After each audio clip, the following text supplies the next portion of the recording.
네, 대구 경북 지역의 소식을 모아 전해드리는 마카다 뉴스 시간입니다.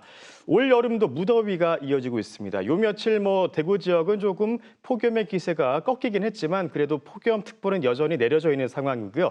올 여름 대구 경북 지역에 온열 질환자만 200명 넘게 발생했다고 합니다. 네, 지난달 19일부터 열대야가 시작이 되면서 역대 가장 빠른 열대야로 기록이 되기도 했는데요. 그래서 오늘 마카다 뉴스에서는 폭염으로 인한 온열 질환과 또 사회적으로 관심이 더 필요한 취약계층 이야기까지 나눠보도록 하겠습니다.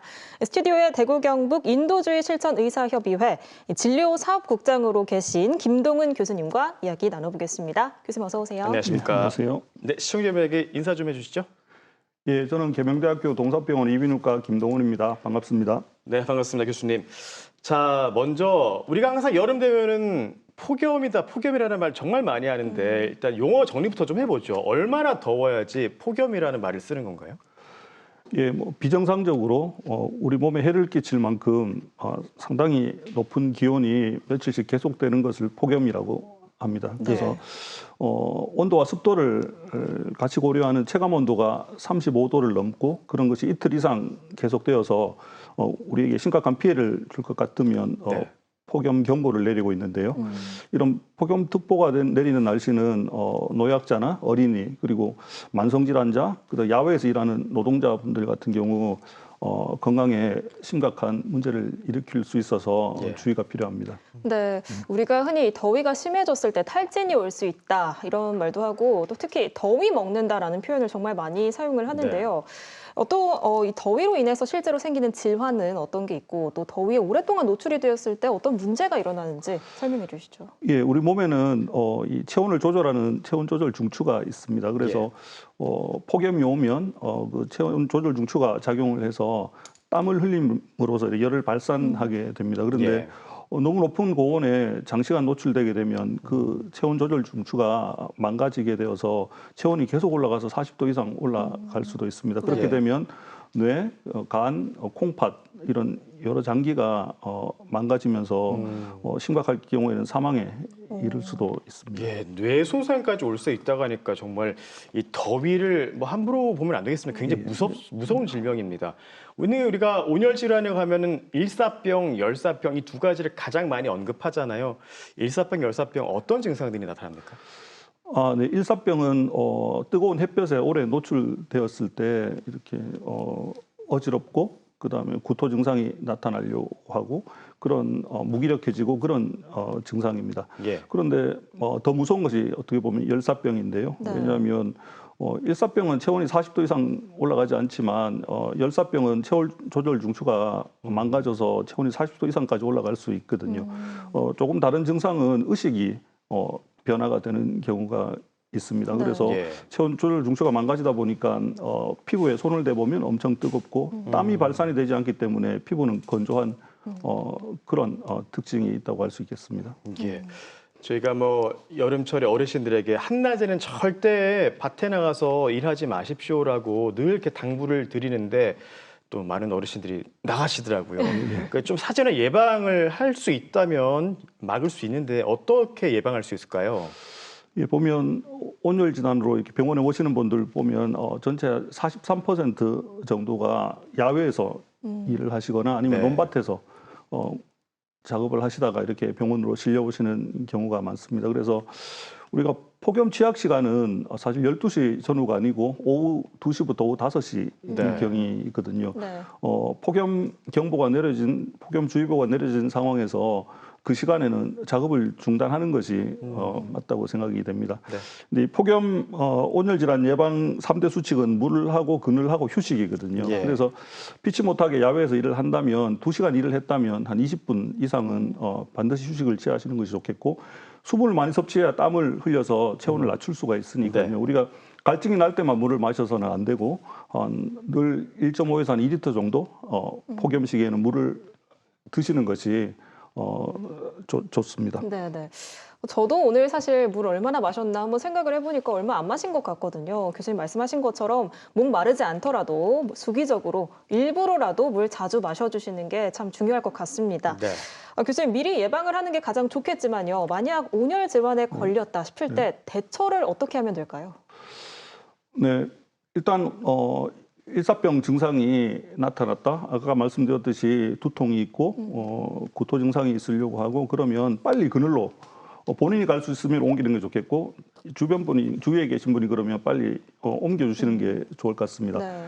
그리고 체온을 낮추기 위해서 수건 같은 걸로 몸을 닦아주는 것도 도움이 될 것 같고요. 예. 물이나 이온 음료 같은 것을 빨리 드시게 하는 게 좋은데 의식이 약간 흐려져 있는 분에게는 물을 마시게 하면 기도로 들어갈 수 있어서 그건 주의할 필요가 있습니다. 그런데 처음 가까이 있는 분을 봤을 때 이미 열사병이 의심이 된다고 하면 그거는 상당히 응급 상황입니다. 그래서 예. 빨리 119에 연락을 하셔서 병원으로 이송을 해야지 귀중한 생명을 살릴 수 있을 거라고 생각이 됩니다. 네. 예. 온열 질환과 또 대처법까지 알아봤는데요. 사실 이제 폭염 상황에서도 어쩔 수 없이 야외 활동을 할 수밖에 없는 분들도 계십니다. 건축 현장에서 일하는 노동자들이라던가 또 이제 그런 냉방 시설이 잘 갖춰지지 않은 곳에서 지내는 분들이 또 많이 있잖아요. 이런 분들이 참 걱정이 됩니다. 예, 그래서 작업 현장에 컨테이너 같은 걸 하나 만들어서 거기는 에어컨을 항상 틀어놓고 노동자분들이 일하시다가 잠시 들어와서 쉬었다가 다시 나가서 일을 하시고 그런 배려가 작업 현장에 꼭 필요하다고 생각이 듭니다. 예. 또 어떤 그런 쪽방촌에 계시는 분들은 이제 잘 시설이 안 갖춰져 있잖아요. 냉방 시설이. 이런 분들은 어떻게 해야 될까요? 예, 보면 이 폭염은 우리 사회 취약계층에게 훨씬 이렇게 가혹하게 다가옵니다. 2023년에 온열 질환으로 병원에 오신 분들 저희가 통계를 내보니까 예. 의료 급여 대상자들이 건강보험 대상자들에 비해서 2배나 숫자가 많았습니다. 그리고 네.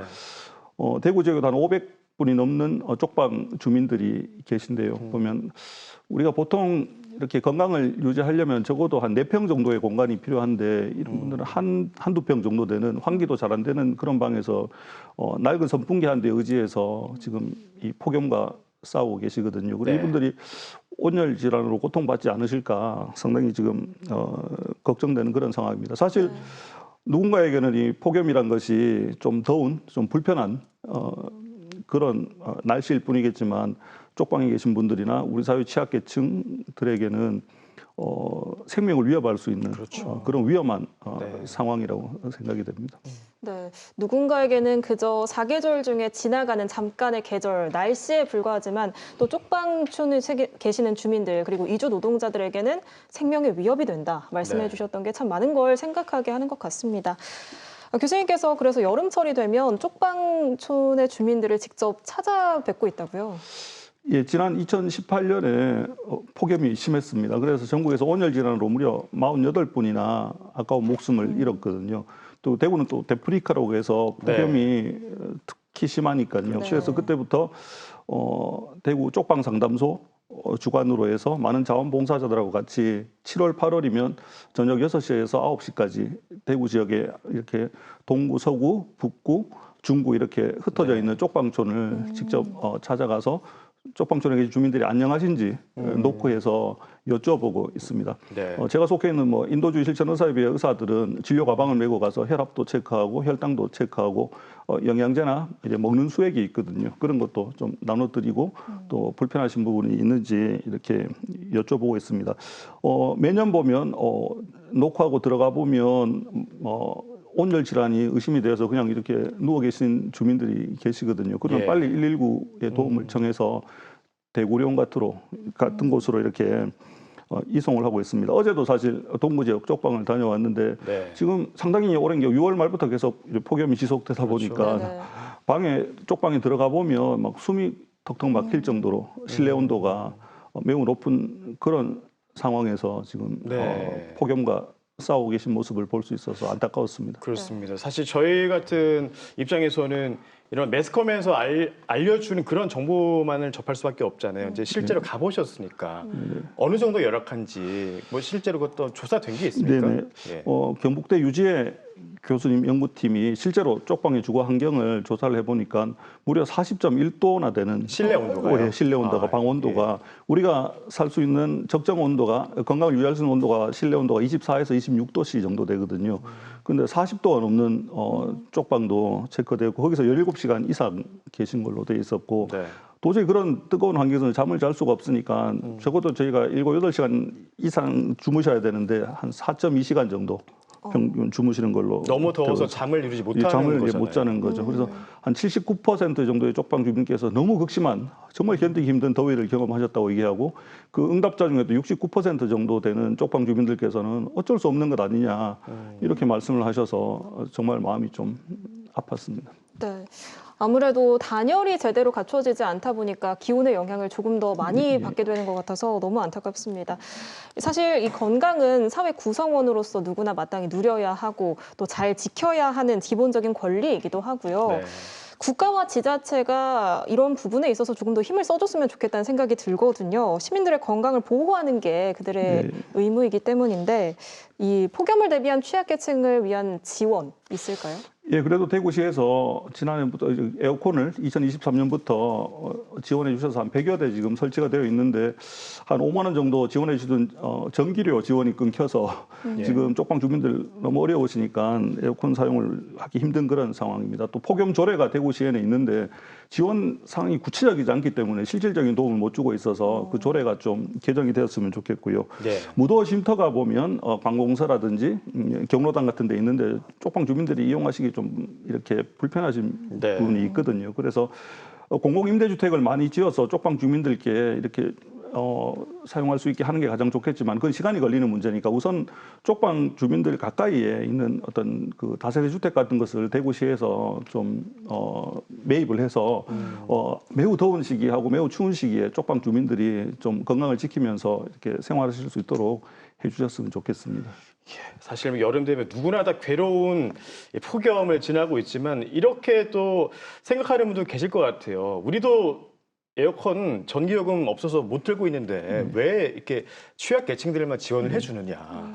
이렇게 사실, 또 불만을 갖는 그렇죠, 분도 계실 그렇죠. 것 같아서. 네, 그런데 우리가 이렇게 폭염이 우리에게 다가온 이유가 탄소를 너무 무분별하게 사용해서인데요. 개인별 탄소 소비량을 나타내는 탄소 발자국을 보면 쪽방 주민들은 전기도 거의 안 쓰시고 대중교통만 이용하시기 때문에 탄소 소비량이 거의 없습니다. 그래서 네. 우리 대한민국 일반 가구에 비해서 탄소 소비량이 3분의 1도 안 되거든요. 그런데 이런 탄소 소비로 인해 생긴 폭염에서 가장 큰 고통을 겪고 있는 분들이 쪽방 주민들이기 때문에 우리 사회가 같이 이 쪽방 주민들, 우리 취약계층들이 폭염으로 고통받는 문제에 대해서 같이 좀 해결을 해야 된다고 생각이 되고 예. 이 생명권은 아플 때 치료받는 권리만을 뜻하는 것이 아니고 아프지 않을 수 있는 그런 건강한 생활을 할 수 있는 환경을 보장받는 것도 건강권이기 때문에 건강권 차원에서도 예, 우리가 그분들을 많이 배려해야 된다고 생각합니다. 예, 알겠습니다.